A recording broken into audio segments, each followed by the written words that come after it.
Okay, the scene tonight is going out to a fellow stamper and a Stampscapes user. And it's for her son. He has a serious medical issue that's come up. And he likes wolves. So we're going to do something with wolves in the scene, and I have a kind of a concept in mind. We'll see how it goes. I'm stamping out some grass here, and I'm trying to make this kind of a slope here. Okay, so that was a tall grass, and this is a sedge filler stamp. And I want to create a nice dynamic structure, and sometimes when you use diagonals like this, it can create, it can establish this kind of a visual movement or momentum, and thus kind of have a bit more of a dynamic, I don't know, a structure to it, I guess you could say. Alright, now, this is a slope going up this way, and I want to do something with this, with some lightning bolts. Okay, I want to make it really dramatic, and, it's kind of a, it's not really it's not a get well card or something like that, but it's more of a, kind of a stay strong card. You know, I want the concept, the visual concept to have this really warm, I won't say it's a threatening thing, you know, I mean, not the way I mean, if I'm out hiking on you know, walking around on a golf course, I don't want an electrical storm, or if I'm at a lake, but just in general, you know, I really enjoy a lightning storm and just the power and the beauty of it, but for me, in this one, it kind of represents just kind of strength and, oh, I don't know, just kind of a visual, kind of dynamic. Oops, I thought that was my paper right there. It was the card. Don't worry about that, though. It will get filled in. All right, so I want this. There's going to be this kind of movement going this way, so I'm going to establish that this way. So I would normally stamp, you know, lightning would be coming down like that, but I'll stamp it kind of at a diagonal like this. Yeah, let's move over here a little bit.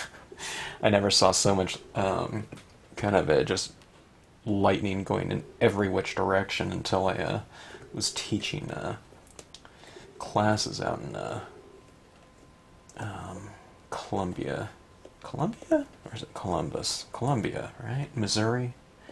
And I was driving over. I flew into St. Louis, and I'm driving out to the store, and I just don't see lightning storms like that out here in California, you know, because, I don't know, it was flatter and I could see the whole horizon, and I don't know.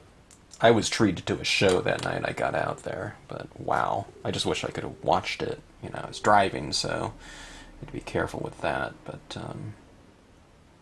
just really, really spectacular.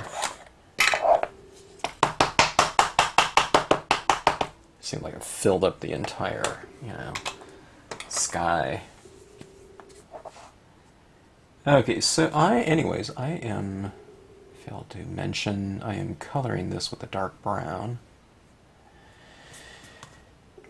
And I'm going back into it with a lighter color, you know, something that would complement that color, hopefully. And that is orange on that one. I'll put a little bit of this yellow. This is kind of a yellow ochre. When I do that, I just kind of twirl my pen like that, and that pretty much, you know, gets rid of that darker, you know, color pollution. You know, I don't know, I should do it on this one too.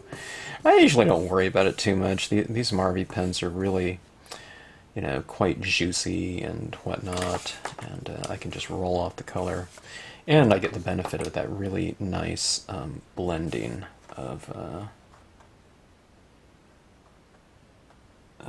hue of the different colors. And I do it that way so that if I go dark into light, I don't have that really definitive form where I'm overlapping one color from the other. Okay. I'd gotten that habit when I was working on a stamp in the hand, when I was just doing a ton of coloring on the types of stamp incarnations that they had at the time, which required color indexed tops. I don't even know if I have some examples of those. Nah, I think I do. I'll have to do a show and tell with those sometime, if I haven't already. I think I still have some of those stamps from there, before they switched over to your traditional wood mounts. Okay, so kind of just doing that same thing again. I'll go for 3 up here. Looks quite dramatic, I think. We'll see what it looks like in the end result. Okay, so we have that. I wish I had a little bit more yellow in this one, but that's okay. Let's go for a little bit of variety.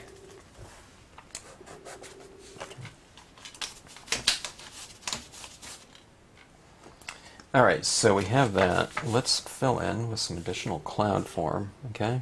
So I'll have to hit that in there, there, kind of over this way, and underneath this one.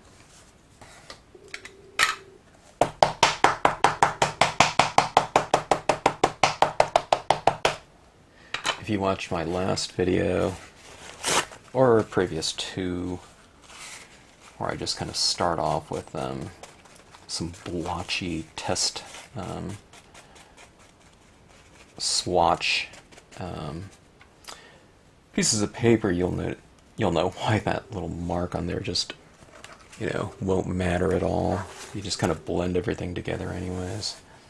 Okay, so I kind of wiped off some of this cloud right around up here. It's lighter on the top, see? It's being like top-lit cars, okay, clouds. So what I did was I removed some of this, so it's a little bit drier up here on the rubber, okay? It's wetter down here, so it transitions from dark to light. Again, I'm just doing this in the same brown that I did. And that way I can come into this, I don't know, it's like 3/4, to a half inch or so into this cloud, and it will merge with this other one just fine. You just want to you want to give a really good overlap, okay? And that's why I always say with these stamps, you don't have to be really careful when blending your forms. Now, there are certain stamps that you don't want to overlap too much, but for the most part, you just go right in there, okay? Yeah, let's see. Wipe that off a little bit here. I'll do a little bit of wiping, and on some prints I won't do any, and you'll see what the difference is. It kind of gives it a little bit of a head start to the blending process, okay? You really can't see, definitive lines up there if it kind of fades off a little bit into the other stamp. It's not absolutely necessary, but I think it's just one of those fine-tuning adjustments, okay? All right, now this one here, I just inked it up. We'll just stamp it right in here, okay? And you'll see what I mean. All right, I mean, still, you can't see, this line right there, okay, where it overlaps into that. So that's what I just meant. I mean, you can do it without doing that, but I think it's just gives you a little bit more of a kind of a refined end result if you just kind of remove something like that. I mean, since it's something that's really, really minimal, it takes you a couple seconds, and it's just that extra little, very easy step. I don't add in types of techniques with this system of stamping that's going to require a lot of effort. First of all, I don't want to be doing all that effort, I want the effort to be in kind of the execution, but not in just the basic, foundational blending of form, blending of forms and stuff like that, I want to be as easy and as simplistic as possible. My favorite thing is just kind of layering colors and watching, you know, some, I don't know, lights and darks develop, and, I don't know, kind of creating some kind of visual narrative and emotion within the scene.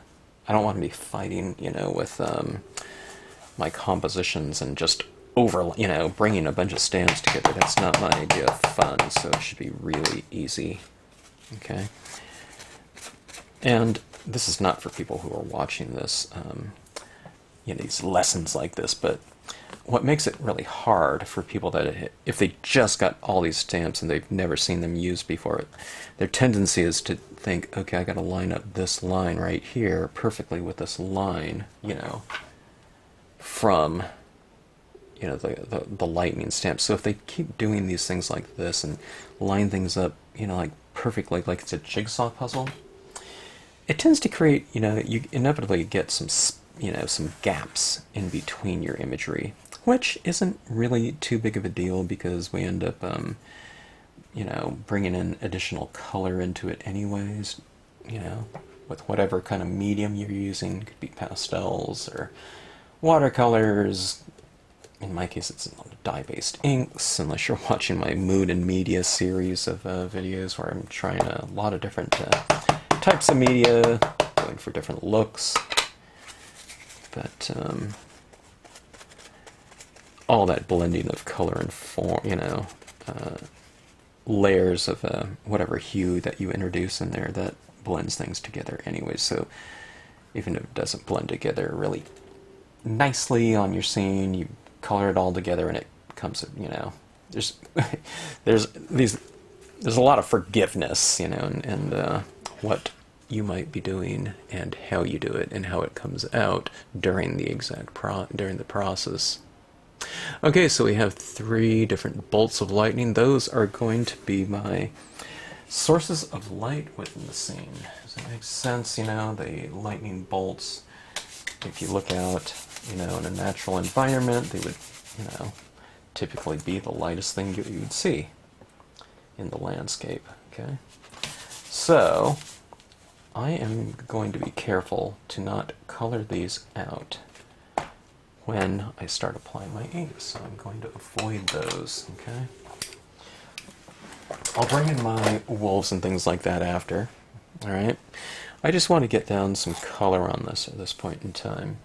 Okay, so I want this to be a really warm toned scene. I want it to be really powerful and vibrant and alive. So in this color scheme that I'm working in, these yellows and oranges and browns, okay, let me just grab out some of those that I have. I don't have to grab out every single one. I mean, you certainly could. But we'll do some mixing and matching. I'll show you how you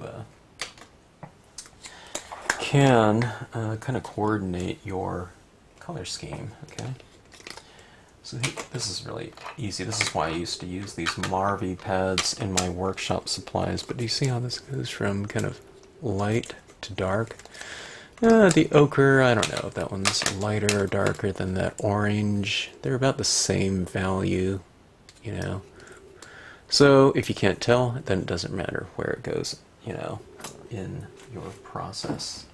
Okay, but you know, there's a lot of distressing colors that would work really well. So where would this one go? Looks like somewhere like maybe right in here somewhere, I'm guessing. You know, these distressings, I mean, is it that color or is it that color? I'd say it's somewhere probably in between, so it's probably like right in here. Okay. Here's a Memento Rich Cocoa. Now, just by using these things, I know this is not nearly as dark as that brown, although that looks like it's a lot browner, but it's probably more along that color right there, that value of light. This one looks darker, but I don't know. It might be somewhere in there. What I'm trying to get at, though, when I'm kind of laying my pads out for going from light to dark, you know, it's not that critical, you know, that, oh man, you know, I should have used that ochre before I used the orange. It's not like that. But one of the things that I can see is that this is quite a big jump in value from one color to the next. That's why I think it's generally good to throw in some intermediates, okay? There isn't a set number or anything like that. You can just kind of, you know, pull your pads out in front of you and just start, you know, applying them accordingly. You know, here's this mustard seed. You know, that can be used as well. Or it could be used in place of that or whatever. There's no set amount, you know. And it's not so critical, you know, if you use one in front of another one, you know. It's like, oh my god, that one really was lighter than the previous, or darker than the, you know, or lighter than the previous one, but it doesn't really matter. You can just go in and add them in whenever. Okay? Alright, so that's my, you know, my talk on value and color schemes and how to kind of compose with that in mind. Alright, so if my lightning is the lightest thing in the sky and it's, you know, affecting the overall lighting scheme within the scene, you know, there's source of light and reflected light as well. So we have all these clouds in here, okay? Now the clouds, as you can see, are darker in a certain area, okay? That's of the image. So why don't I go in and I can add in some additional tone in those darker areas, all right? Just keep in mind, watch your lightning, you know. People usually don't color out their light, you know, their light sources with their first color. But when they move into their darker tones, it's like, oh, okay, I'm really comfortable with this color application, and they're just going over everything. Usually it's with a darker color because this first color they're being a lot more careful with. And sometimes they can, what I'm getting at is try not to eradicate your light sources, okay? So see this? I'm kind of keeping some of my clouds nice and light. And in general, I'm keeping those bolts light by not toning them out. There's no set thing. I mean, if I want to get a little bit of color into that and around that bolt, maybe don't do it with a freshly inked version of that. Maybe come into it with this version of it. I've stamped this out several times so it's drier on here, and thus lighter when I apply it onto myself. The drier the ink, the lighter the application of it in value.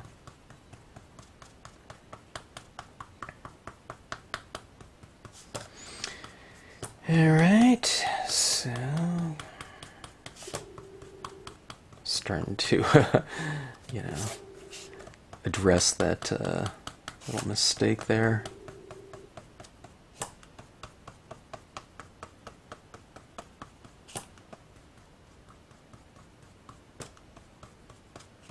Okay, so the color of light within a scene is usually the color of light you'd see reflected off of whatever it's shining on. So I'm bringing this yellow down in this area as well. And I want some of this area to be, you know, somewhat light, so it looks like it's reflecting the light from our light sources. Okay. So this little area in the middle I've kind of left a little bit light, alright? Or very light.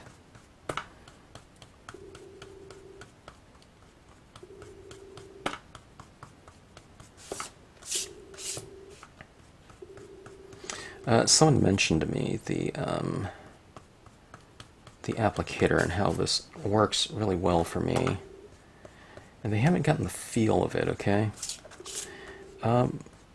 In almost every case where someone's trying to get the handling of this, I don't know, the one kind of a thing, you know, analogy, or I don't know, whatever, example that I give is, imagine we are applying with a sponge like some makeup on a child's face, okay? You're not going to dig in and scrub back and forth, right? We're doing, you know, light touches, okay? We want to get that, you know, makeup to apply, so you have to go, you know, we're not doing it so light like that, okay? I'm not talking about like a, you know, 6-month-old or something like that, but, you know, maybe, you know, like a kid, like a maybe 5 or 6 years old or whatever, okay? So, I'm going to do it right here. So just imagine you're applying it, you know, to your hand or something like that, or a kid's face, okay? And that's about the, you know, the strength you want to do it, okay? Right there. Don't go back and forth or something like that and press real hard. Some people, you know, not very much ink is being applied at any given time, so they start thinking they need to scrub harder, but that's really not it. You just build it up, right?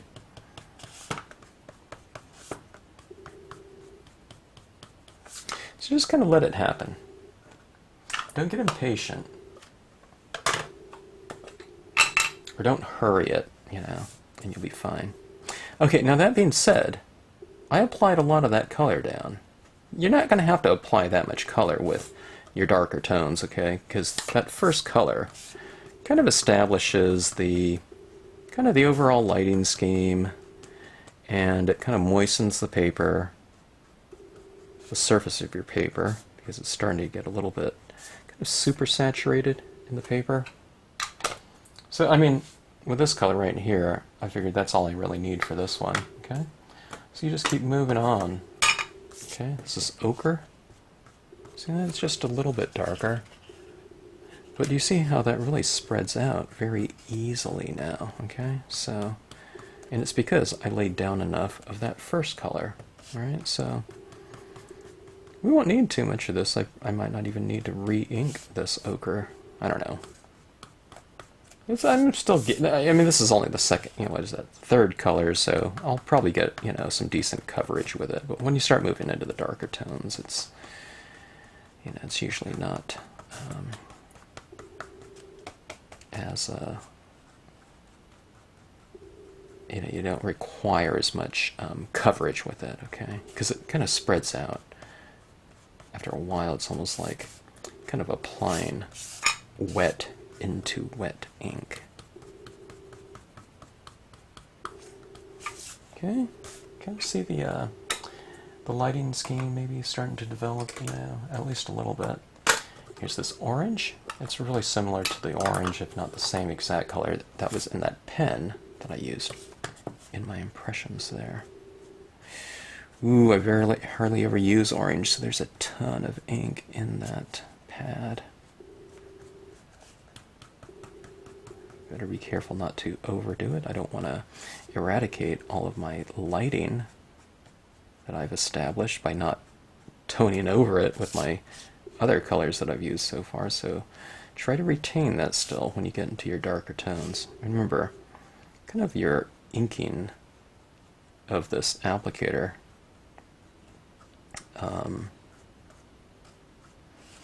goes a little bit scratch that. The coloring of the paper goes faster because it is so wet.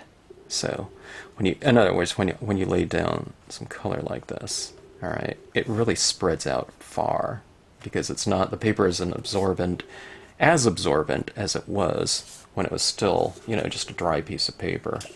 It's kind of getting into this area of super saturation, okay, in terms of the pulp of the paper, the surface of the paper.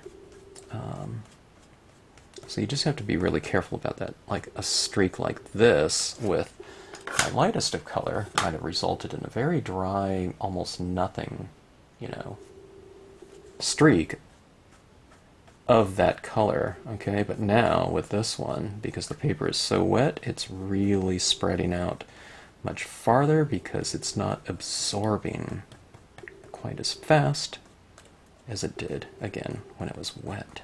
You know, the surface of the paper was wet. Okay. I'm kind of forgetting how to talk here in this video and explain things. I haven't done this composition before at all. Certainly not with this lightning like this, or anything about. Now I did a scene fairly recently that was with a couple eagles kind of flying in the sky that I really liked. It was for the silhouette challenge for the Stampscapes 2 Facebook group. So I wanted to do something with that, kind of that real spirit of the wild kind of idea, but with wolves and on a kind of a bigger format, kind of with a bigger statement too, I guess. Bigger visual statement, kind of more explosive, you know, for a, I don't know, that kind of the meaning of this, or whatever this, you know, this scene might symbolize, at least to me. Okay, you see that kind of that color over there is starting to disappear a little bit. I think that was the color that I dragged on there, so I'm just incorporating that color into the scene. It would have been a problem if I wanted that sky to be, you know, sky blue or something like that for sure, but this color scheme and that color mark, it just blends right in. Okay, let's see here.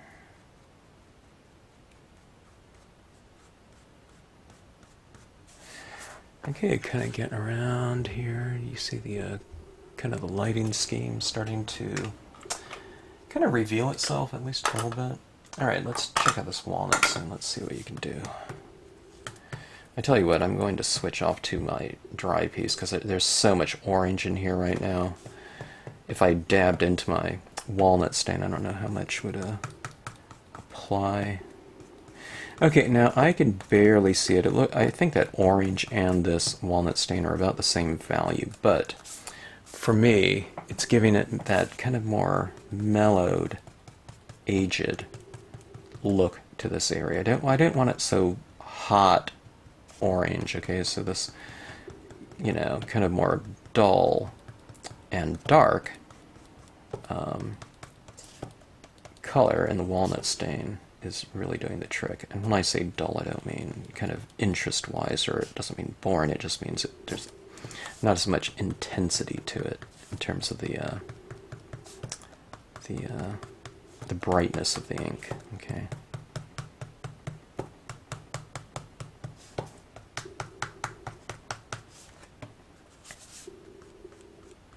Alright, now this kind of meadowy area down here looks okay, but it really needs some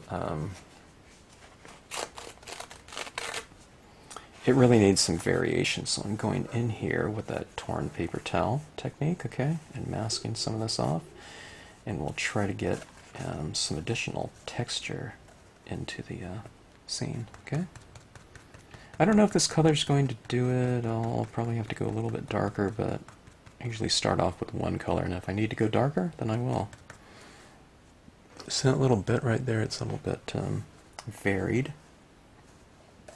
Now see, if I, with paper towels, if you rip them, you know, a certain way, it gives you a really clean rip, but I wanted it more jagged, okay? So you just kind of find the grain and then rip, kind of cross grain. Must be how kind of the fibers are all laid out when they're manufacturing this type of material. Okay. Alright, that was the walnut stain. Let's go over to this Marvy dark brown. Okay.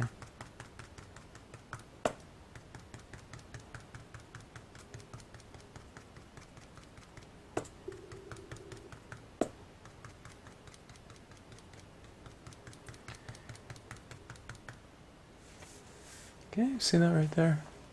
And then just kind of layer it, you know, put another piece down, bring it down or something like that, or kind of flip it around. You can't use the same piece too, you know, for really long because it starts soaking through and you start picking up the texture of the paper towel too much.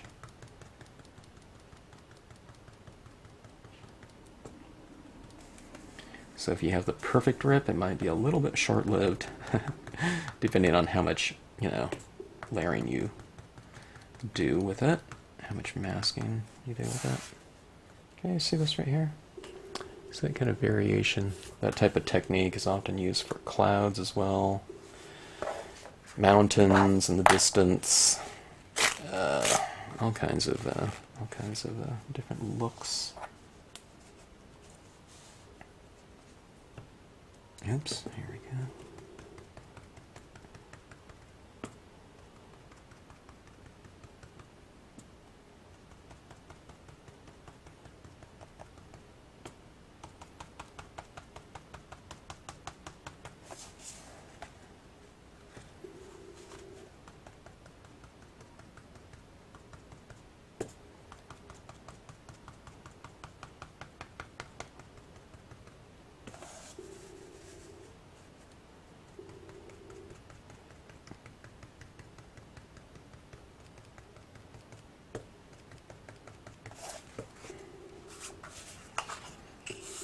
Okay, now after I do that, I usually go in and kind of freeform it a little bit, just to kind of blend everything together a little bit more.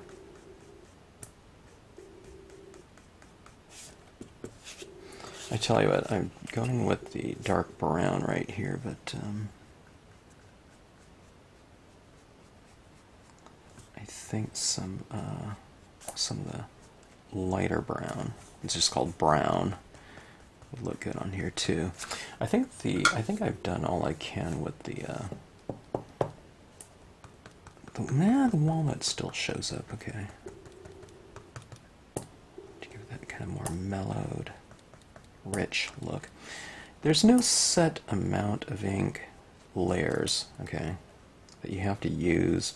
In theory, kind of the more layers you use, maybe the richer the end result, because these are transparent colors, so if you lay down some colors and you lay down some right over the top of it, those under layers of colors should kind of influence the overall kind of saturation that you're looking at. You know, it might look deeper and richer. But you just have to kind of watch it, you know, as you go along and see what comes out. Okay, so I mentioned that other brown. I'm going with a lot of browns. I really want this really to be really quite saturated and brilliant, you know, with a piece for the recipient.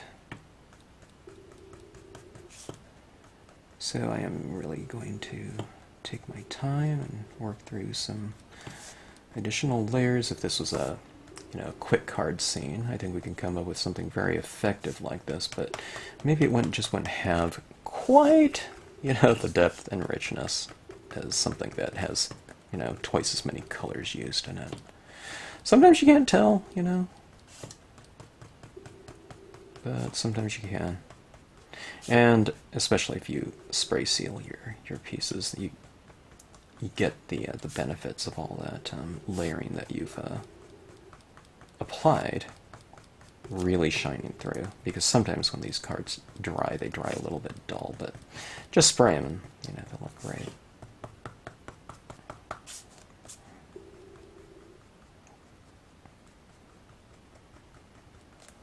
Alright, let's see what's going on here.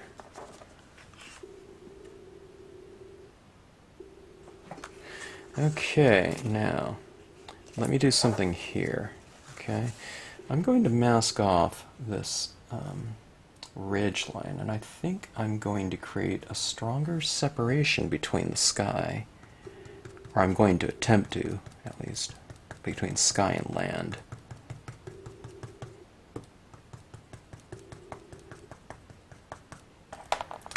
Okay. I think I'm done with those colors. Let's go with the dark brown here.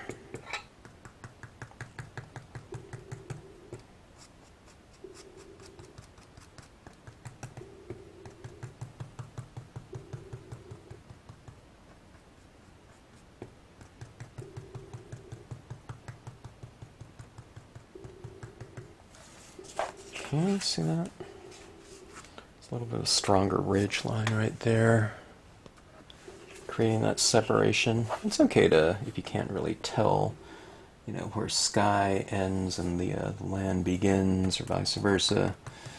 But in this case, I think it would look cool if I just kind of anchored this bottom portion a little bit stronger, because those the wolves I'm going to stamp are just going to be really strong silhouettes, so I do want this to get fairly dark down here, because if those wolves are in silhouette, then it stands to reason that the you know, the foundation that they're running on will be, you know, fairly bold in itself. Okay, see that?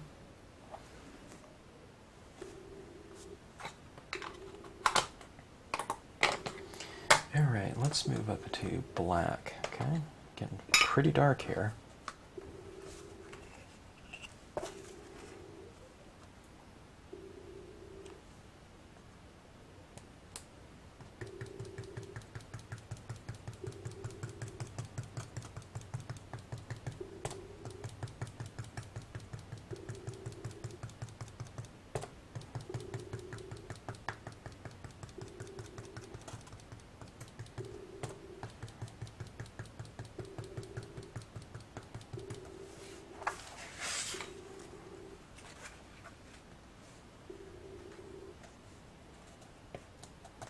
I'm trying to taper it in where it says a little bit darker and then lighter, like that.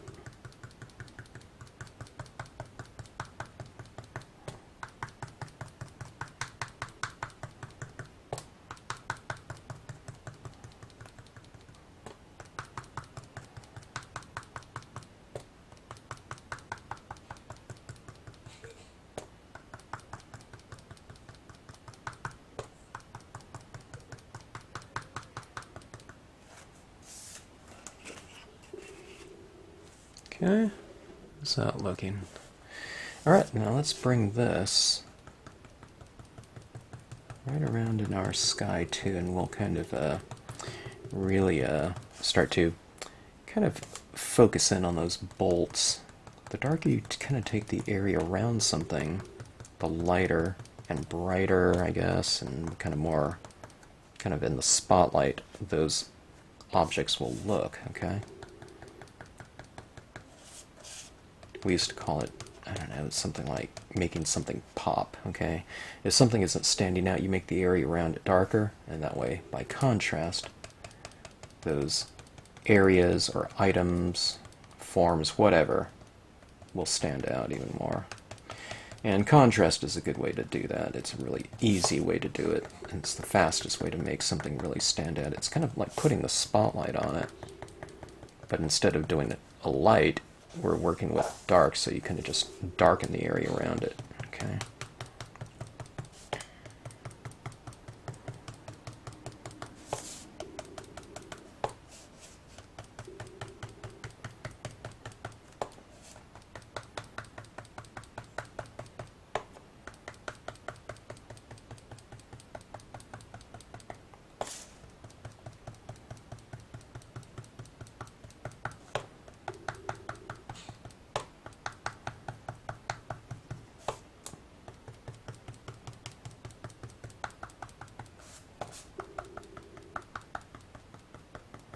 If you want kind of a softer application of those darkest of colors, let me see, I really need to, this is really wet right now. This is that foundation makeup brush type of thing.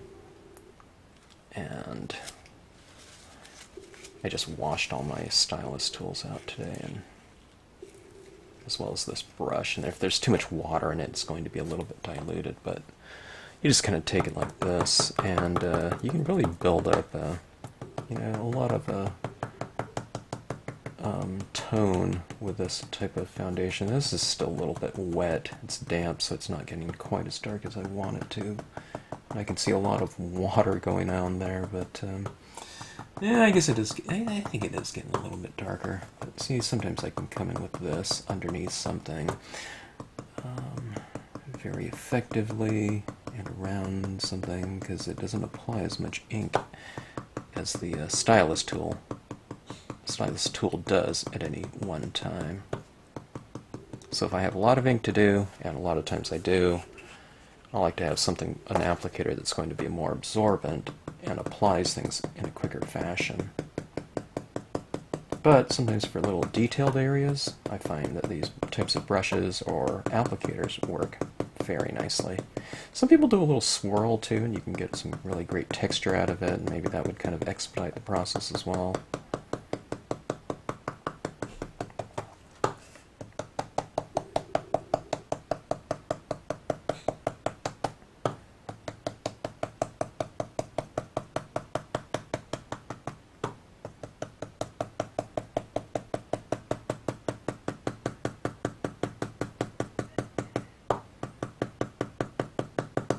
All right, I better move back to my applicator. There's a little bit moisture in here. So let's see. Okay. Yeah, see that how it really applies a good amount down. It's because these sponges are absorbent, of course, so they can just hold a lot of ink. All right.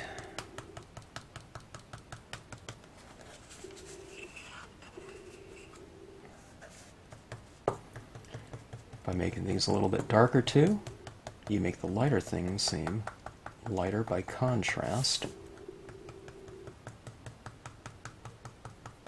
And when you have a lot of contrast in a given scene too, it can be potentially more dramatic. We don't always want drama though, I guess, you know, some things can be more kind of tranquil, I don't know, what are some other adjectives? Tranquil and relaxing and whatnot. I want this one to be more, you know, the words that we think of, you know, maybe majestic and bold and, I don't know, strong, visually strong, etc., etc.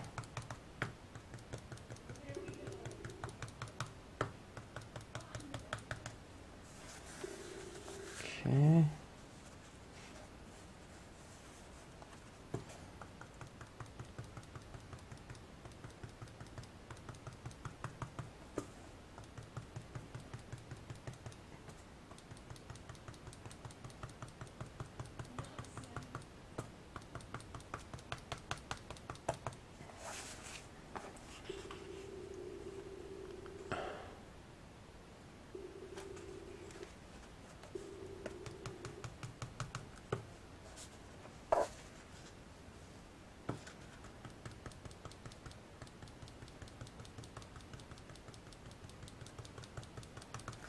All right, I think that looks pretty good in terms of saturation. Like I don't normally take this long on something, but like I said, I wanted this one. I'm kind of going for maximization as I see it. In the types of qualities I want this piece to have. Okay, now, let me see where these are going to go.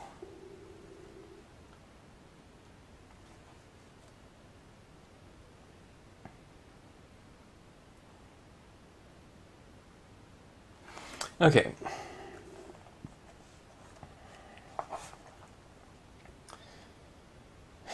Alright, I'm always trying to decide on whether I want to apply some different effects before I stamp out my kind of my subject matter, especially using VersaFine, which I will be using here. Or if I want to do that, you know, the other things I'm going to do on here afterwards. It's hard to say sometime. All right, let's go for a little bit of extra texture too. I have this. I just keep this little stamp out right on my table here. It's just these tiny rocks, and it adds a little, you know, kind of a crisp texture into a given area.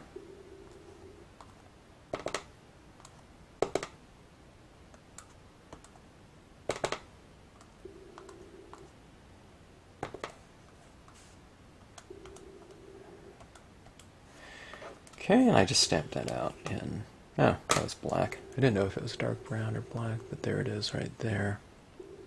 Okay. Okay, now, what I was referring to before when I was mentioning the different types of media for effects, it's specifically things like, you know, like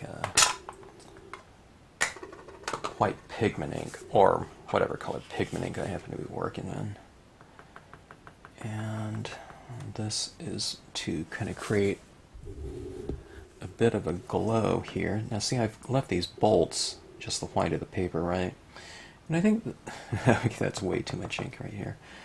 I really blot some of it off here, but if I kind of add some of this ink around my bolts, at least the largest portions of them, you don't have to go for every little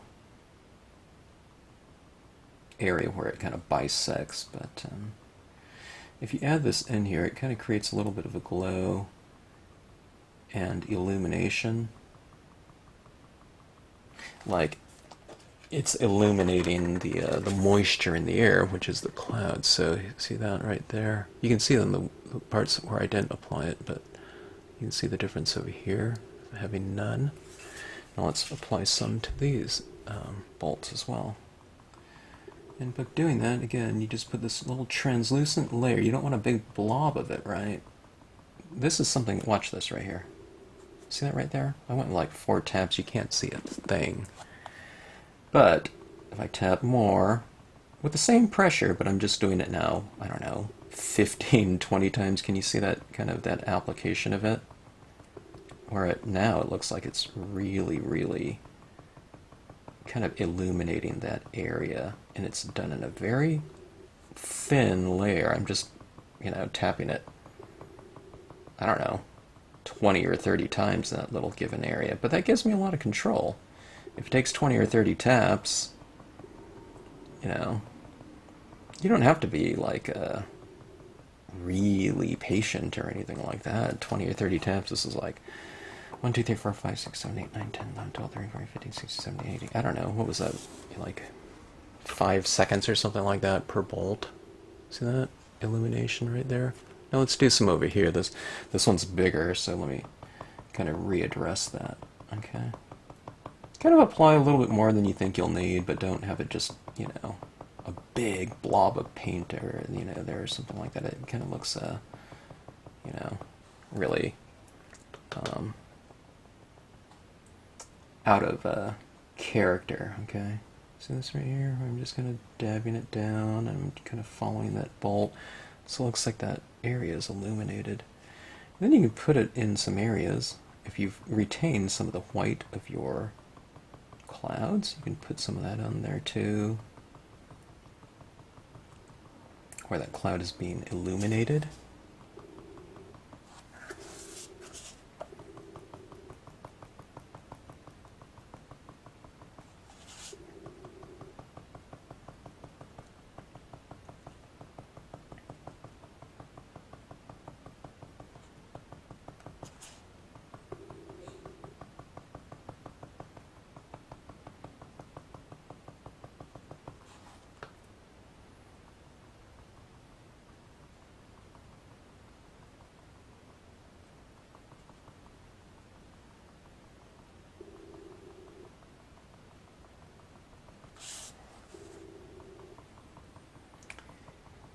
Okay, how does that look? Does that look nice and bold,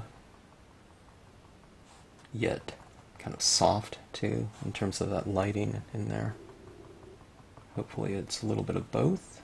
Hopefully it kind of shows the power and the reflective quality of moisture, and how it's kind of bringing everything to, you know, life in terms of that illumination. Okay, see that right there? See how that light, doesn't it look different now? That bolt, having placed some of this ink right over the top of it. Here, I'll go for a little bit more. Like I said, it's kind of drying right before our eyes, so and it dries darker, so you can kind of keep reapplying until you know, it builds up enough where it doesn't disappear. But I don't mind it kind of blending into the background too, and just kind of mellowing out a little bit, rather than having it show too much. But how much it kind of, to what degree does it darken? I don't know.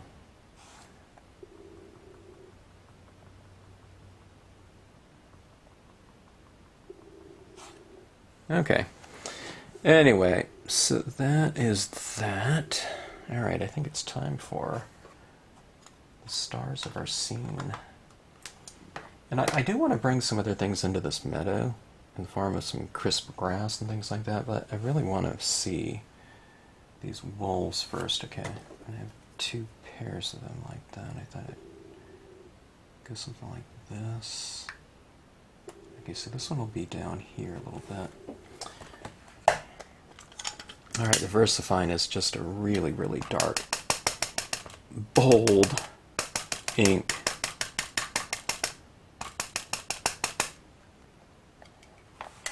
I think I only have black. I don't think I have any other color. If I do, I haven't used it.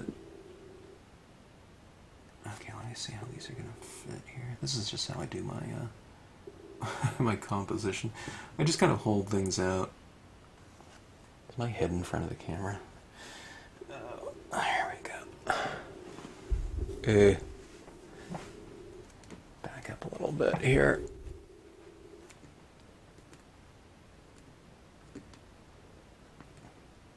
Some of this is off the paper, kind of the shadow area.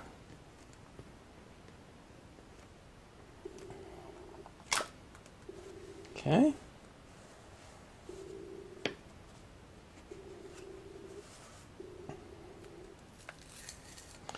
Pretty bold, huh? Spirit of the Wild against that that background. I'm kind of washing off my stamps here. I shouldn't do that while I'm filming here. I usually don't clean. I just got that tack and peel just... That thing went into it and just completely frayed that because it got stuck on it. Alright, let's get to it here. I just got cleaned up my table area, and it's like... I want to keep this area, tidy for at least a little bit longer. Alright, let's go. I'm trying to decide where I want this to go. I'll go right about like so. I'm doing it higher up. Usually higher up means it's farther back in the distance. Okay. Usually. Unless it's something like an overhanging tree limb or something like that, where it represents something kind of closer to us. That's coming right down here. I say that because I'm just about to get into a branch that I want to utilize in this scene. I think I'll take a look at it first and see if I want to put this in here. Okay.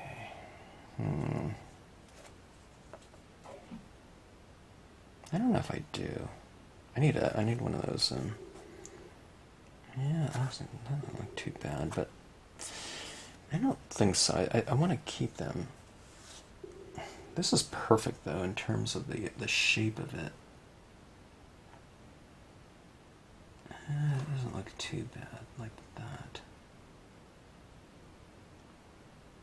But I don't know. I think I want this momentum going a certain way. All right, let's do this. I don't always. I usually don't stamp things that have this kind of representational kind of meaning, but on this one I do. So they're kind of running uphill, and while these are lightning bolts and kind of symbolize something threatening, they're kind of, I don't know, moving these wolves up the hill visually by being angled that way. So things are kind of funneling that way, talking about kind of like forward momentum, and even though it's going uphill, they're being kind of propelled. So let's do the same thing. Let's take these reeds and let's angle them this way, okay? And let's keep that momentum going like this, okay?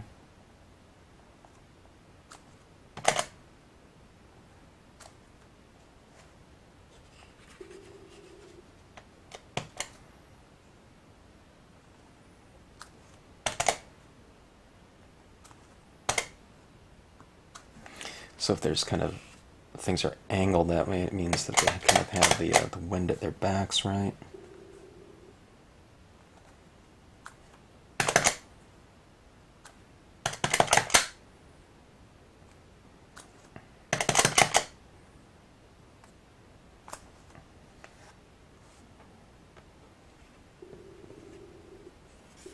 Kind of like this. See that right there? Do you see these impressions over here? Something like that. Alright, now let's see if we can get in some extra impression forms within this given space, okay? So let's see if I can do this. I need to remember this. I should always, when I'm doing this versifying applications, I could wait for this to dry, but I'm not going to do that. I'm going to come in here like this, see, but I'm kind of covering up, and that is really wet right there because it's pigment ink and it's just sitting on the surface, but I need to be careful not to kind of just smudge those forms out of there. Smudge the forms, you know, the forms underneath. Okay, so see, I've kind of layered that right there.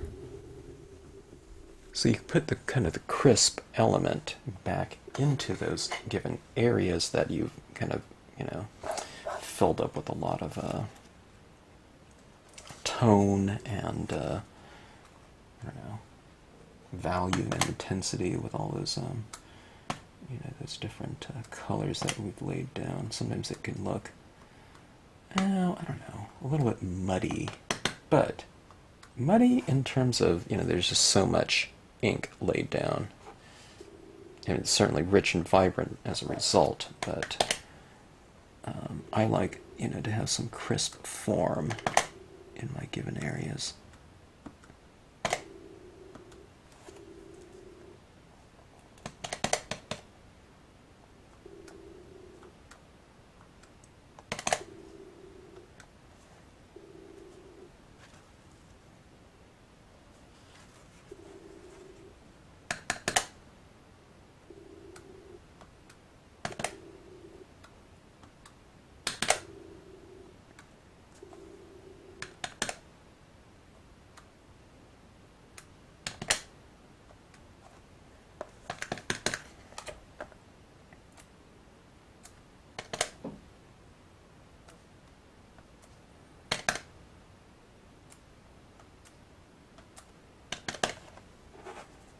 Okay, I'm using some of this. I'm layering some of this into my foreground area too. I think that looks pretty good.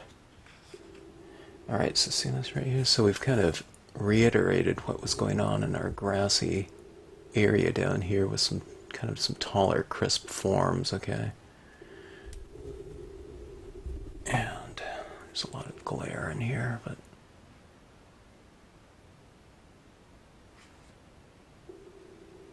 I'm still kind of wondering if I want that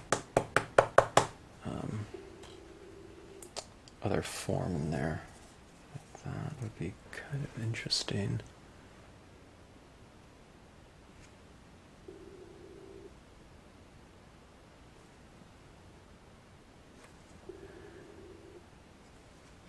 This looks good too, though.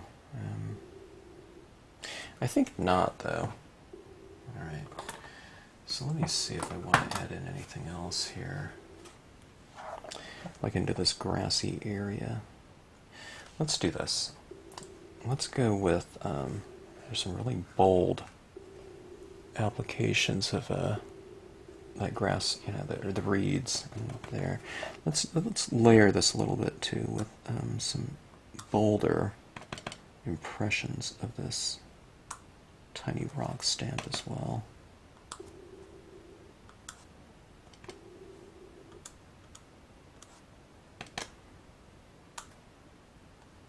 It's all about the layers, huh? Textures.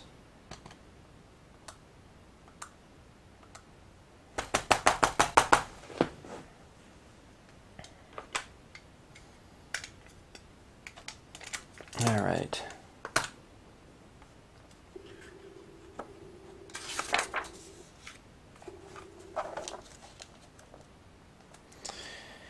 All right, my trusty white gel pen, or just gel pens in general. Let's bring in kind of those extra little touches in here. Hopefully the scene is already, you know, fairly lively, but let's bring in some additional life into the scene in the form of your crisp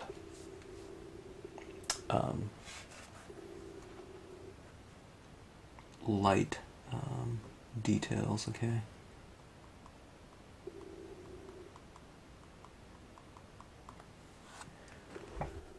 Okay, let me zoom in here a little bit.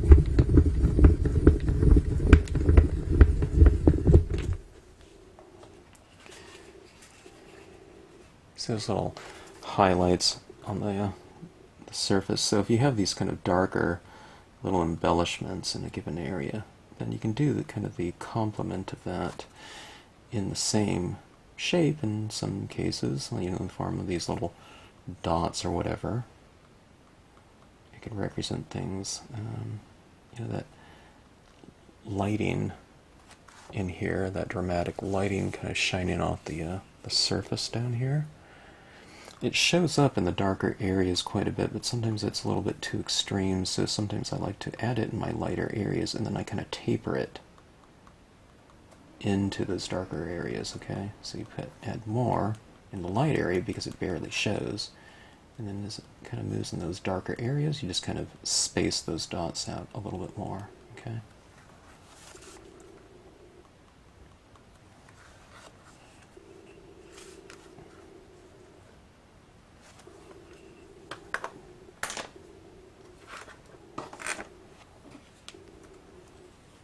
This right here, it's a little bit lighter. I'm going to clear some space out here. This is a pretty big scene.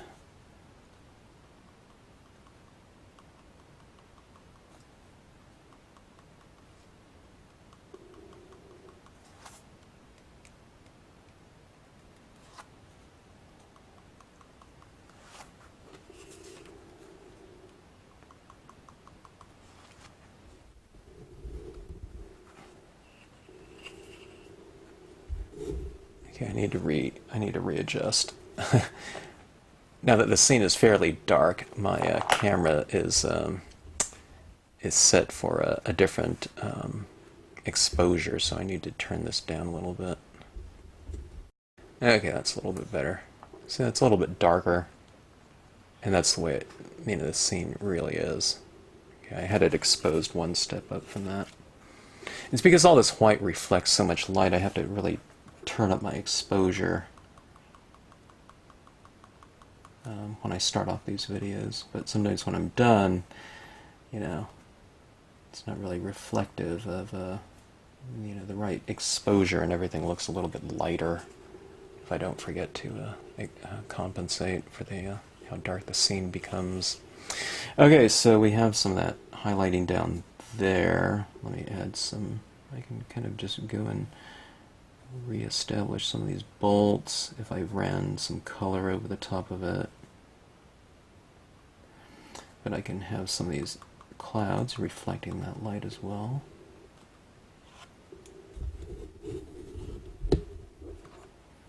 Okay, so on the top surfaces of these clouds, or whatever direction those clouds are facing, so these clouds are kind of facing this way, so I can bring in a few little highlights on those.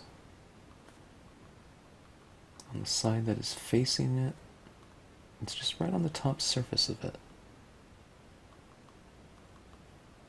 You know, saying every cloud has a silver lining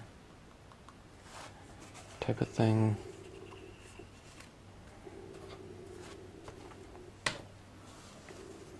Okay, let's look at some of this right down here. I mean, we see those clouds down here. If I put a few little dots on them, like that, at times it could kind of emphasize the direction of light within a given space. But it's pretty dark around here, so I don't put in too much, otherwise it might look kind of funny. And if you ever put too much, you can just kind of rub them right off. They'll just kind of buff right off the page. You can even do it after they dry completely. You can just rub them right off. They're completely forgiving of a medium on a surface. Okay, so there we go. Let's see if we can see some of those things. See those little highlights on those clouds? See that pigment ink? It looks like it's really glowing, doesn't it? But it's not. It's just pigment ink laid over the top of it, giving it that kind of that hazy illumination. Okay. All right, so we see some of these reeds in here. Let's zoom in again. We're getting close to the end here. And I can put a few little highlights on these like that. See, I'm just kind of barely going like this until I kind of reach down, until I go low enough. Here, like that. A couple little dots on some of these reeds. Kind of facing the light. You see that? See that right there? And as we look at it right from the distance, okay, they're kind of subtle, but it makes them stand out just a touch in terms of giving it a little bit more dimension. Don't do it over all of them. Just put on a few here and there. Start it off with that and see if you like it. You can't just put one or two dots on like one brand, one reed. It looks kind of strange. You kind of have to, put a few around like that, and then it kind of makes more sense from a lighting concept.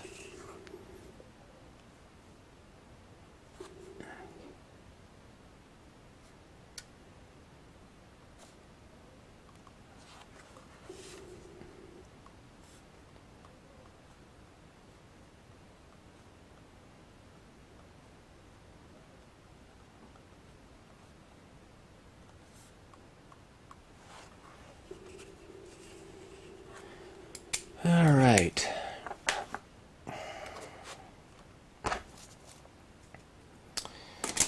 Where is it? Here we go. One of these pens is working, one of them is not. This is my Uniball Signo. These ones are usually pretty good. Unless they start getting really dry. Let's go with the Shuttle Art Gold, okay?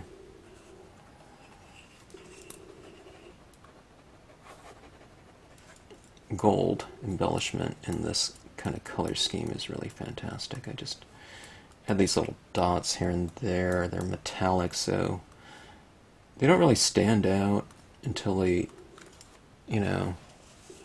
the viewer of the card kind of holds it up at a certain light. Then they might catch that kind of reflective quality of the metallic ink.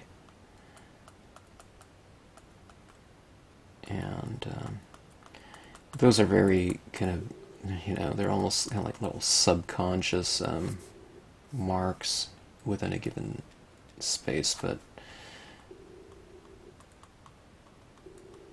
I think those things tend to add, I don't know if a great deal, but kind of added up, I think these things kind of make a difference when if you have a couple little subtle marks or techniques that you're using within a given scene, they may not play even a small role, but when you do several things like this cumulatively, I think it adds up to the, it really contributes to the overall. So let's see here. So that little pigment ink up there, okay, that was one thing. Now we have these little highlights down here. I think it kind of brings some spaces to life. Look at these reeds down here. I feel like it's a little bit more dimensional. Okay, you see those little highlights here and there. Now let me see if I can... You can see how wet that black ink... Okay, do you see that illumination right there? That's not the white that's kind of being really reflected. That's the gold there. Okay, see how it really comes to life right in these areas. Okay. That shuttle art gold too, that thing costs like 13 cents. You know, purchased in a big 180 color set, so not too bad. Do you see it over there?